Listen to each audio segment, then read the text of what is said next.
Бүгін 1 июнь балалар күні 2025. Мұндай керемет музейге кіруге мүмкіншілік болды, Аллаға шүкір. Сен аралап жүрміз. Не деген техникалар, не деген әдемі мерседестер. Қараңыз, түрлі машиналар.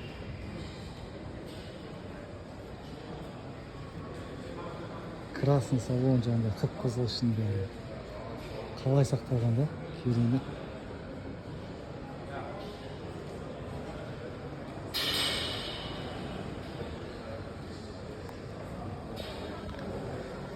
Енді бір керемет жақсы әсер алып отыр. Демалыс болып отыр. Айналып.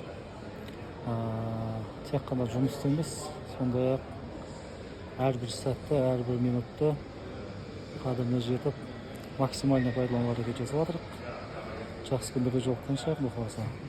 Бұл Германиядағы музей, үлкен музей екен. 2 этаптан тұрады. Соның бірінші этабында қазір автомобильдердің арасында жүр. Бұдан кейін самолеттердің ішіне кіруге мүмкіншілік бар екен. Жақсы, байланыстамыз. Каналға жазылуды ұмытпаңыздар, лайк басуды ұмытпаңыздар. Сіздермен бірге Асқар.